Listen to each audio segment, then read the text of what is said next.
1장 우리나라 수산생물질병관리 국가단위 체제에 대한 설명을 했습니다.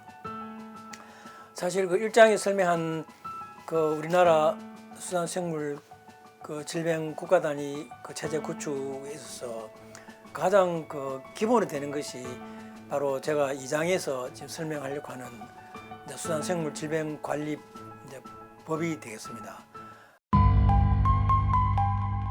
사실은 이 수산생물질병관리법의 그 내용을 쭉 설명을 일단 제가 드릴 텐데, 사실 우리가 수산생물질병관리법을 만드는 데는 많은 어려움이 사실은 있었습니다. 그래서 그 부분에 대한 설명을 일단 좀 드리도록 그렇게 하겠습니다. 우선 그 수산생물질병관리법 그 제정의 필요성은 제가 1장에서 설명을 드린 그 수산생물질병관리 국가체제 구축의 가장 기본으로 되는 것이 바로 이 법인 것이거든요. 근데 이 법이라는 것이 사실은 그 많은 사람들이 필요를 하지만은 이게 그 필요를 하는 사람들의 어떤 그런 행태를만 가지고는 법을 만들 수가 사실은 없는 것입니다. 이게 대한민국 국회에서 이 수산생물질병관리법을 만들기 위해서 그 사람들이 충분히 이해를 할 수가 있는 형태로 이게 진행이 돼야 되는데, 사실 제가 좀 전에 말씀드린 것처럼 이제 수산생물질병관리에 대한 왜 법이 필요한지에 대한 그 인식이 우리가 최근에 이제 2020년대 와 이 시점에서는 이제 모든 사람들이 이제 수산생물질병관리를 해야 된다고 하지만 우리가 1990년대 2000년 초에만 해도 왜 그런 법이 필요한지에 대한 사실 그 많은 사람들이 인식이 제대로 안 돼 있는 상황이었어요. 그래서 제가 앞에서 말씀드린 것처럼 수산생물질병관리에 대한 국가관리체제 구축이 필요한데, 이것을 하기 위해서는 반드시 그 독립법이 있어야 된다. 물론 뭐 제가 1장에서 말씀드린 것처럼 12개 정도 되는 여러 가지 법 속에 수산생물질병관리에 대한 부분의 어떤 내용이 있지만, 이것을 모아가지고 하나의 어떤 단일 법을 만들어야 하는 그 부분이 바로 우리가 여기서 말하는 수산생물질병관리법이 이제 되겠습니다. 그래서 우리가 이 첫 슬라이드에서 보여주는 것이 왜 법이 필요한지 하는 그 부분은 뭐 주로 세 가지 나눠서 이렇게 보시면은, 우선 그 수산과학원, 제가 좀 전에 말씀드렸죠, 1장에. 이제 수산과학원에서 현재 하고 있는 수산질병관리의 그 어떤 수준이 우리가 양식업에 필요한 수산질병관리의 수준에 미치지 못하는 그런 형태에서 우리가 또 뭔가 좀 체계적인 관리가 좀 더 구체적으로 진행이 돼야 된다 하는 이제 그런 부분을 사실 볼 수 있고, 두 번째가 이제 수산생물질병관리에 대한 이제 지방청이나 뭐 해양수산부의 어떤 그런 지역사무소 같은 데서 지금 하고 있는 부분들이 사실 양식이나 어민들 위해서 제대로 지도 활동을 하기가 아직까지는 조금 미흡하다. 그 다음에 이제 세 번째로 이제 수산물 품질 검사원 같은 경우에서 외국에서 지금 현재 수입되어 들어오고 있는 생물이라든지 이제 수산물에 대한 이 질병 검사 같은 이런 부분들이 지금 현재 하고는 있지만 아직도 제대로 체계된 그런 형태가 갖춰져 있지 않다 하는 이런 부분들이 이제 우리가 단일 법이 필요하다, 법을 만들어야 된다 하는 이제 그런 것이 이제 어느 정도의 어떤 그런 뭐 업계라든지 학계 또는 정부, 이제 국회 이런 데서 이제 공감이 이제 형성이 이제 된 그런 형태로 우리가 이해를 할 수가 있게 되죠. 그래서 이제 수산질병관리에 대한 이제 법 체계는 뭐 제가 좀 전에 다 말씀드렸지만 여러 가지 법에 조금 들어있는 이제 수산생물질병관리에 대한 것을 다 묶어 가지고 이제 하나의 어떤 그런 이제 법을 만드는 것으로 이제 가는 것이죠. 다시 얘기하면은 뭐 기르는 업 육성법에 또는 수산업법에, 그다음 어장관리법에, 수산물 품질관리법에, 수의사법에, 약사법에, 농업재해대책법에 이런 법 속에 이제 수산생물질병관리에 대한 것이 다 조금 들어있는 그런 상황인데, 사실 그걸 다 묶어 가지고 이제 하나의 어떤 그런 법 체계로 이제 전환을 하는 것이 바로 수산생물질병관리법을 이제 만드는 그 필요성에 이어서 법을 어떤 체계로 구축할 거냐 하는 그것은 뭐 여기서 나와 있는 그 내용대로 여러 가지 지금 나눠져 있는 것을 다 묶어가지고 이제 그것을 다 함께 통합할 수 있는 그런 이제 법 체계로 이제 가는 것을 볼 수가 있습니다. 그리고 또 다시 또 되풀이해서 얘기를 하면은 이제 우리나라 같으면은 이제 수산생물 질병 관리에 대한 그 법 어떤 그 현존하는 법 체계가 해양수산부에 여러 가지 법이 있고 또 농축산부나 또는 보건복지부에 관련되어 있는 법 속에서도 수산생물 질병 관리에 대한 여러 가지 그런 내용들이 포함되어 있는 그런 상황을 이제 다 묶어 가지고 수산생물 질병 관리법 속에 이제 다 넣어서 하나의 어떤 법, 그러니까 단일화된 법으로서 이제 수산생물 질병 관리법으로 만들어 가는 부분들입니다. 아마 그 카메룬도 마찬가지로 그 수산생물 질병에 대한 것을 하고는 있겠지만요. 이렇게 단일 법이 아니고 우리 한국이 그 수산생물 질병 관리법을 만들기 이전에 그 여러 부서에서 여러 법 속에서 여러 분야가 나눠져 가지고 이렇게 이제 수산생물 질병을 아마 하고 있을 겁니다. 그 우리도 사실 이 부분을 통합하는데 많은 그 어려움이 있었습니다.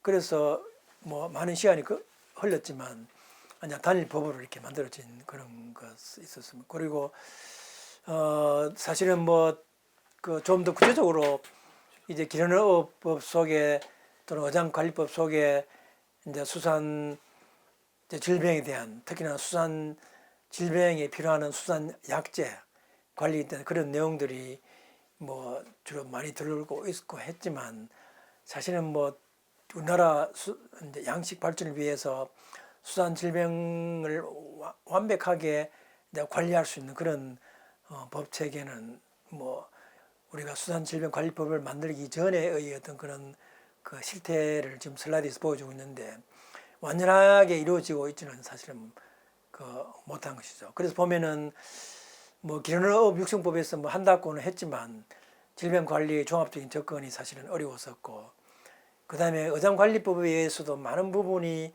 사실은 그 질병관리에 대한 내용이 있었지만 어장 개선 및 질병관리에 굉장히 미흡한 그런 것이 있어가지고 사실은 뭐 수산생물 질병관리의 그 3대의 어떤 어려움이랄까 하는 그것이 이제 환경 스트레스 문제라든지 그 다음에 이완성 문제라든지 그 다음에 병원균 문제 같은 이런 것을 전문적으로 사실 다룰 수 없는 그런 우리 그 실태가 이제 수산자원질병관리법을 만들기 전에는 그 하나의 어떤 뭐 큰 문제로서 그렇게 남아 있었죠.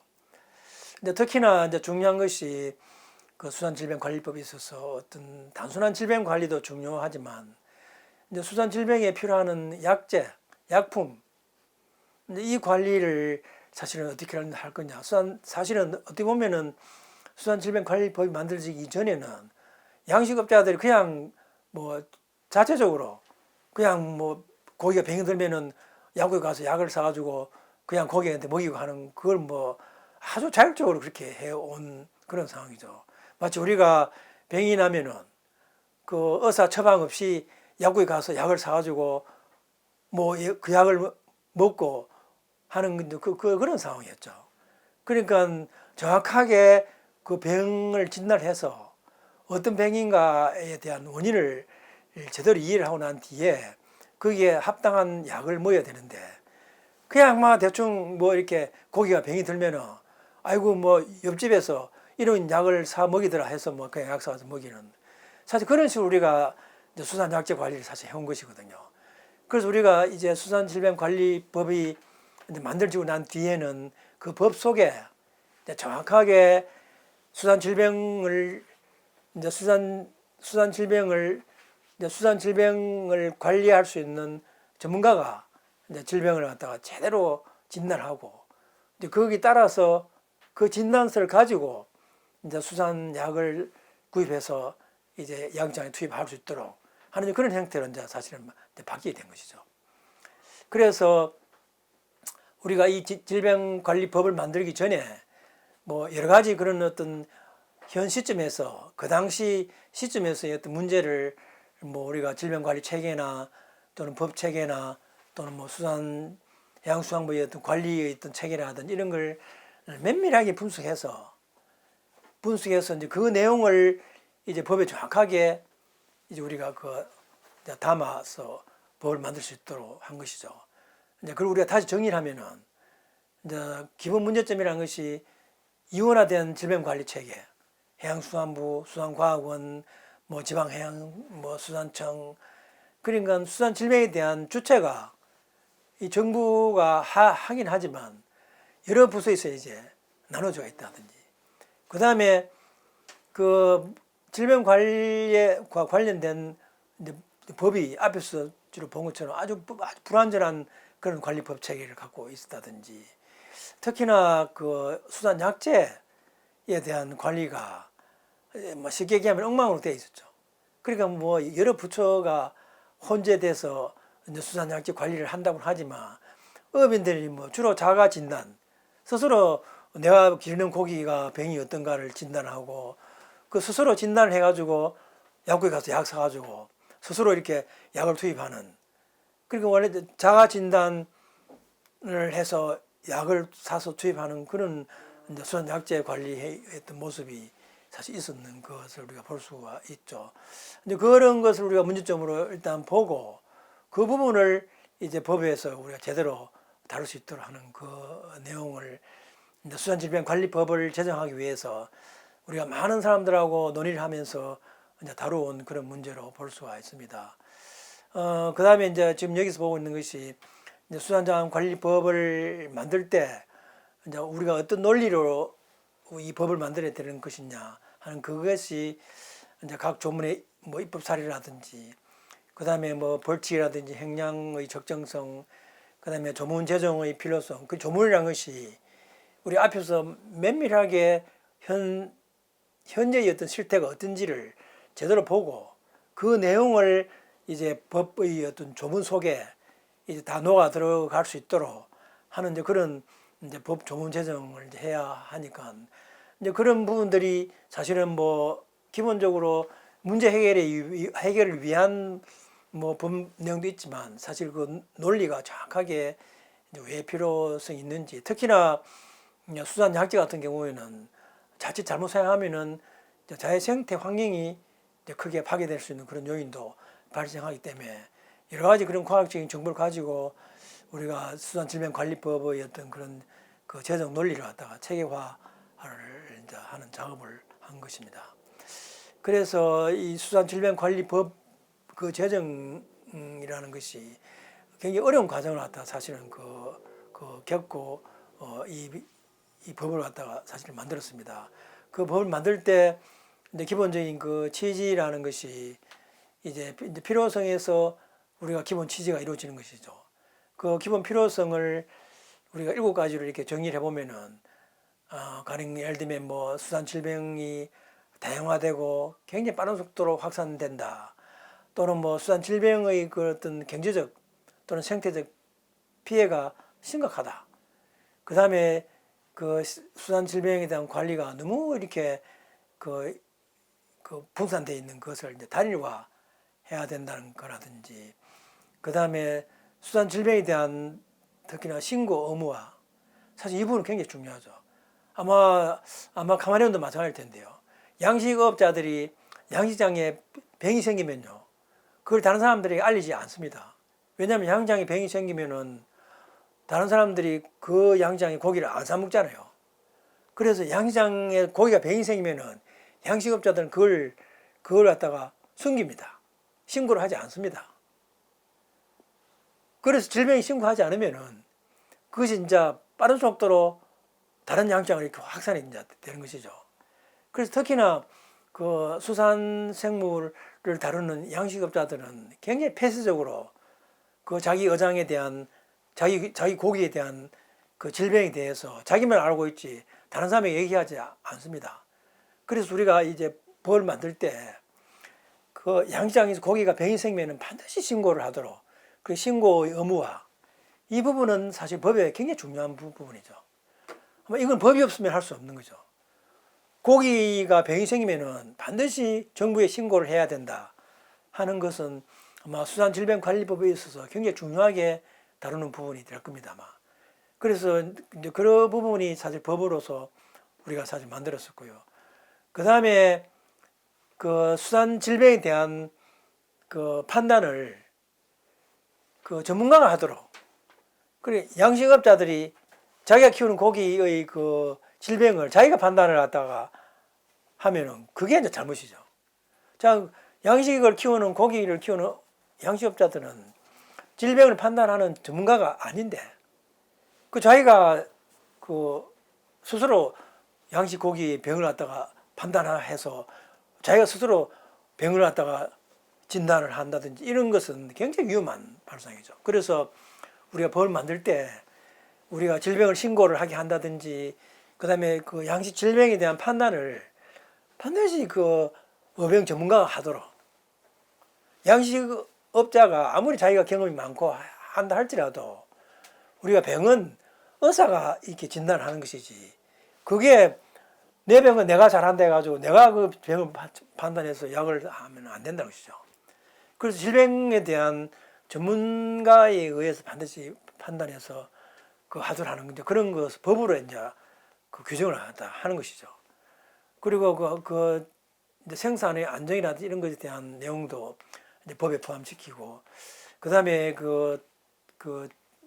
이제 수산 생물이 병이 생겼을 때 그 병을 진료를 하는 것에 대해서 법적 근거를 마련하는 거죠. 그리고 질병관리사가 어떤 법의 근거에 의해서 고기 병을 진료를 하는지 그게 사실은 지금 현재는 없었던 거죠. 그래서 우리가 수산생물 질병관리법을 만들어 가지고 수산생물 질병관리사가 전문 의사가 이제 그 병이 걸리는 고기를 갖다가 치료를 할 수 있도록 하는 그 법적 근거를 사실 법에다 마련을 하는 것이 되었고, 그 다음에 마지막으로 이제 국가가 지방자치단체도 마찬가지고 이제 바다에 있는 고기에 대한 그 병에 대해서 어떤 책임을 법에 명확하게 한 거죠. 우리가 바다에 고기가 이게 하나의 생물인데 이 생물이 병이 들면은 물론 양식업자도 책임이 있지만 이제 그 정부도 책임이 있다는 거죠. 그래서 우리가 수산생물질병관리법을 만들 때 우리가 아주 중요하게 내용에 담고자 한 그것이 지금 여기에 지금 스크린에 보여주고 있는 이 8가지입니다. 그래서 이 중에서 제가 말씀드린 것처럼 가장 중요한 것이 양식업자로 하여금 자기가 기르는 고기의 병이 생기면은 반드시 정부에 신고를 하도록 하는 의무와, 그 다음에 양식 고기의 병에 대해서 스스로 판단을 진단을 했다 하지 못하도록 반드시 전문가가 질병을 판단할 수 있도록 하는 거라든지, 그 다음에 양식생물질병관리사가 병든 고기를 갖다가 이제 치료를 하는 그 법적 근거, 그 질병관리사가 자기가 그렇게 마음대로 뭐 약을 주고 뭐 할 수 있는 그런 것은 법에 의해서 하는 것이지. 그래서 그걸 법적 근거를 마련하는 거라든지 이런 부분은 이 수산질병관리법에 있어서 굉장히 중요한 부분이죠. 사실 우리가 사실은 이 법을 만들기 전에 이제 수산생물질병관리에 대한 여러 가지 그런 법이 있었지만 사실 이렇게 명확하게 이 국가의 책무를 갖다가 규정한다든지 그 다음에 질병을 일어났을 때 신고를 하게 한다든지 하는 이런 등등은 사실 이 수산생물질병관리법이 없으면 사실 어떻게 할 수 없는 거죠.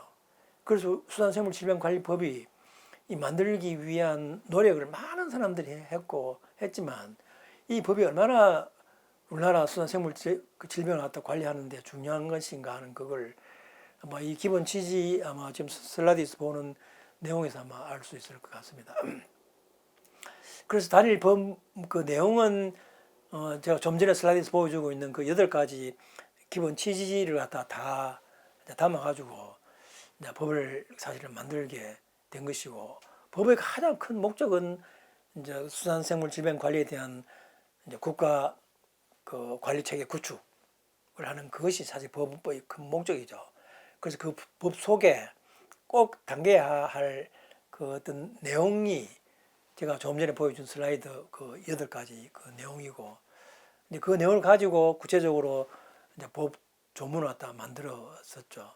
그래서 법은 이제 법이 있고, 그 다음에 이제 그 시행 규칙이 있고, 이제 시행령이 있고, 이제 그렇게 되어 있는 것입니다. 그래서 이 법의 기본 원칙은, 이제 그 기존에 있는 이제 가축 그 전염병 예방법을 기본 틀로 하고, 그다음에 우리나라 양식 발전을 감안을 하고, 그다음에 현재 있는 법들을 참조를 하고, 그다음에 이제 기타 뭐 수산법 같은 이런 걸 반영해서 이제 법의 어떤 기본 원칙을 갖다 만들어서 이 그 법 체계 구축을 한 것입니다. 그래서 이 수산생물질병관리법의 그 기본적인 체계를 보면은 한 개 법률이 되고, 그다음 한 개의 영이 만들어지고, 한 개의 규칙이 만들어지고, 그 안에 26개의 규정과 고시가 이제 포함되어 있는 그런 어떤 단일법으로서 그 사실은 굉장히 규모가 큰 그런 법으로 볼 수가 있죠. 그래서 수산생물질병관리법 속에 이제 우리가 수산생물질병관리법 시행령이 있고, 그 속에 수산생물질병관리법 시행규칙이 이루어져 가지고 그 전체적인 내용을 갖다 구성을 하고 있는 것입니다. 그래서 그 내용을 갖다가 뭐 여기서 제가 구체적으로 다 설명을 할 수는 없지만, 대체로 중요하게 이제 그 담고 있는 조문을 가지고 제가 좀 간단히 설명을 드리도록 하겠습니다. 먼저 제 1장 총칙에는 이제 법률의 목적이 있는 것이죠. 이 법률의 목적은 이제 수산생물 질병이 발생하거나 퍼지는 것을 방지하기 위한 종합관리 체계. 이 종합관리 체계가 이제 국가관리 체계가 이제 되는 것이고요. 이제 그것이 이 법의 목적입니다. 그래서 뭐 수산생물의 안정적인 생산 공급과 이제 수계 생태 보호와 국민 건강 항상 이바지한다는 뭐 그런 등등의 내용이 있고요. 두 번째로 법률의 주요 내용은 우리 중요한 내용만 가지고 제가 설명을 드리면, 우선 이제 1조, 2조는 이제 주로 이제 목적과 운영이 되어 있는 것이고요. 수산질병관리법은 이제 우리나라 정부는 이제 해양수산부가 주법 주체가 되는 것입니다. 그래서 법의 주요 내용을 보면은 우선 3조에 이제 수산생물질병관리대책이라는 것이, 여기서 말하는 대책이라는 것이 하나의 정책이라고 보면 되겠죠. 이게 국가에서 하는 것이니까요.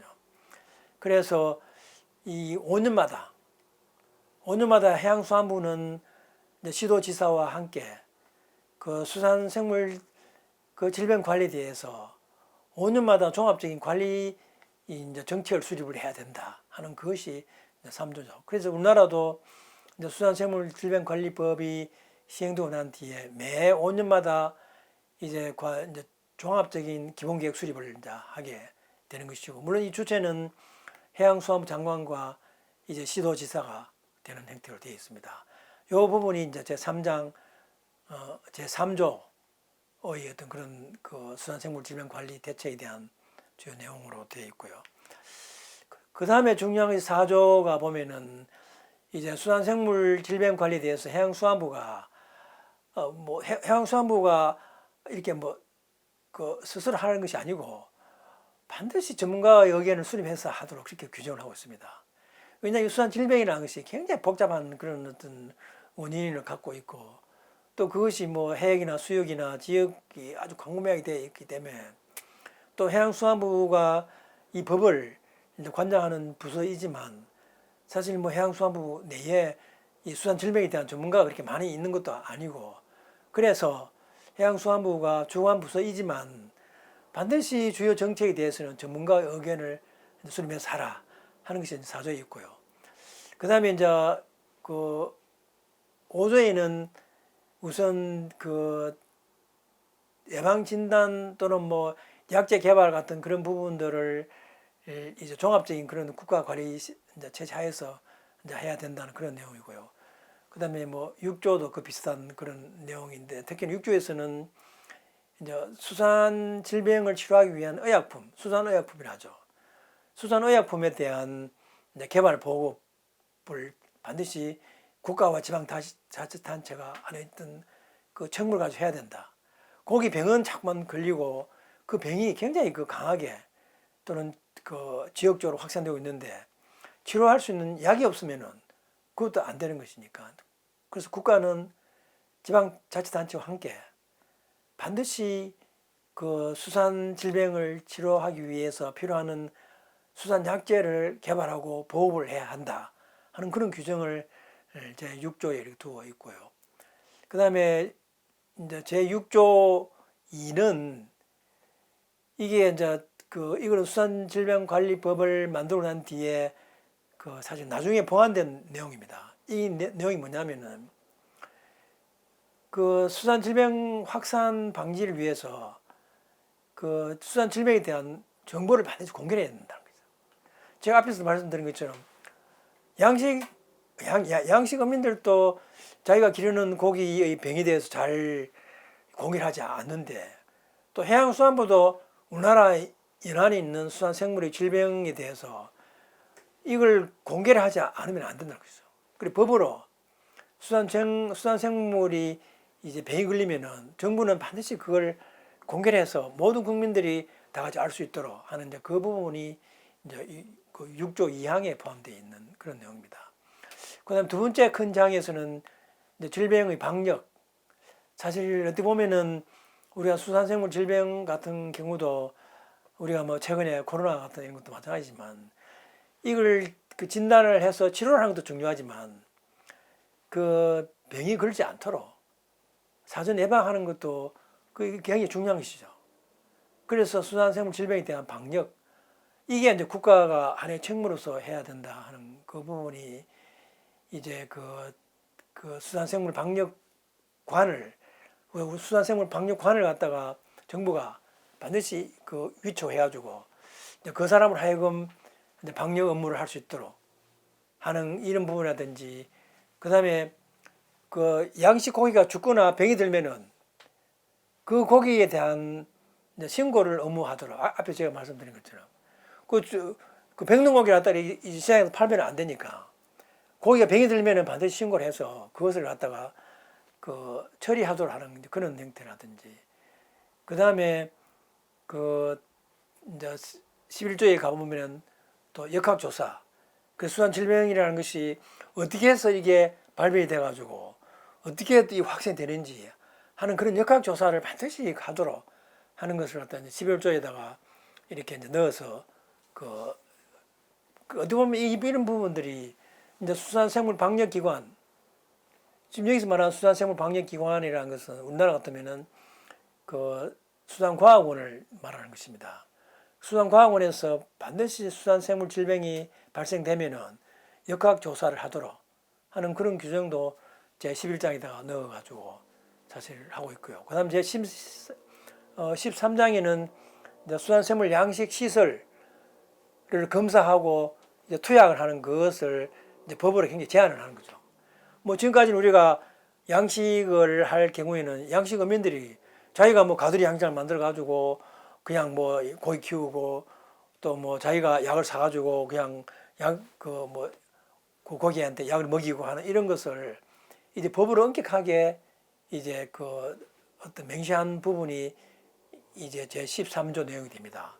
그래서 해양수산부 장관 또는 시도지사 또는 시장 군수 구청장 이런 사람들은 이제 수산질병을 발생하거나 퍼지는 것을 막기 위해 가지고 검사 그다음 수산생물을 위한 약제 투약을 이렇게 명령을 할 수가 있어요.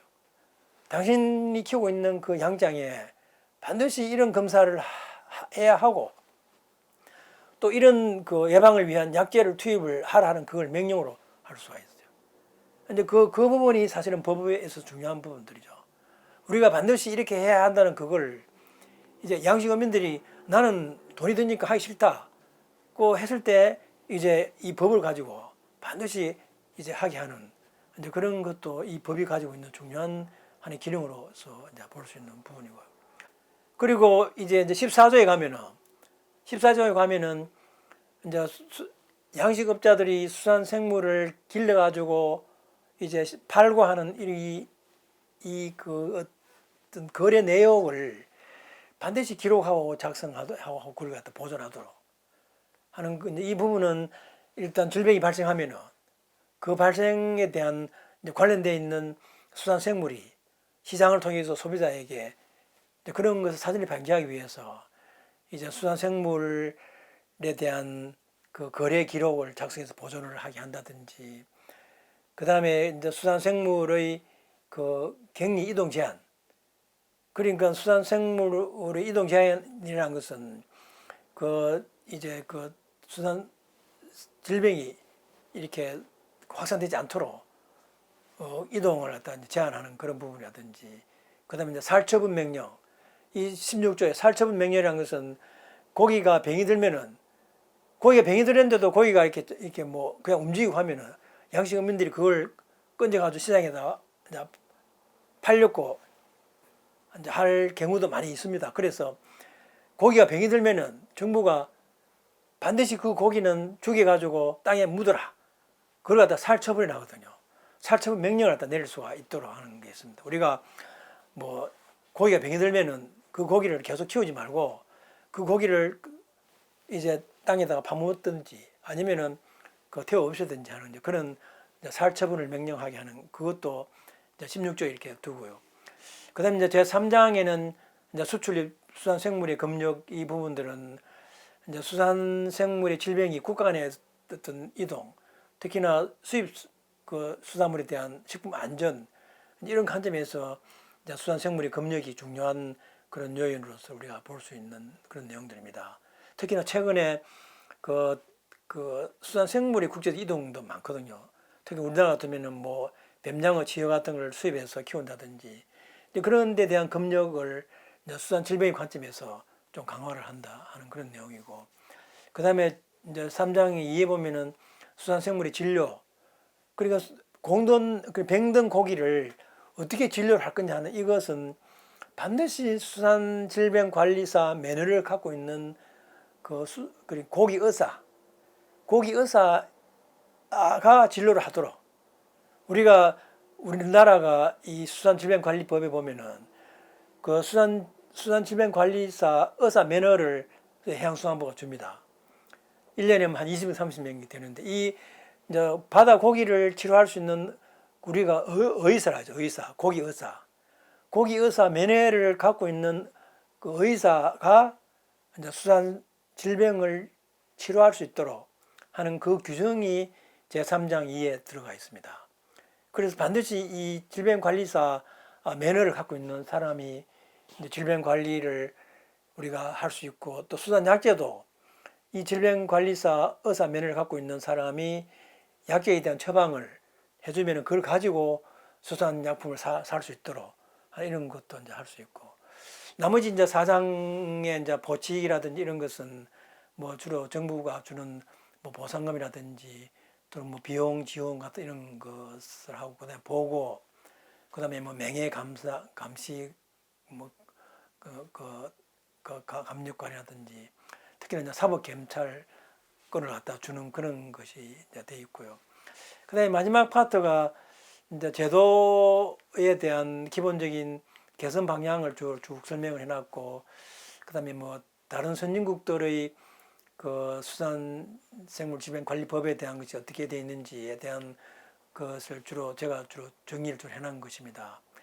이제 이 부분은 아마 여러분들이 제가 설명 안 해도 제가 이 슬라이드를 계속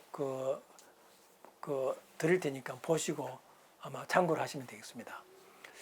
이것으로서 제2장 우리나라 수산질병관리법에 대해서 사실 어떻게 만들어졌는지 그 내용이 어떤지 하는 그런 것들을 제가 대충 설명을 했습니다.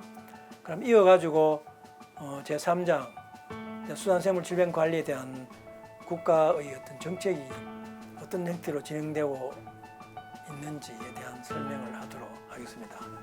그럼 잠깐 쉬었다가 제3장 하도록 하겠습니다.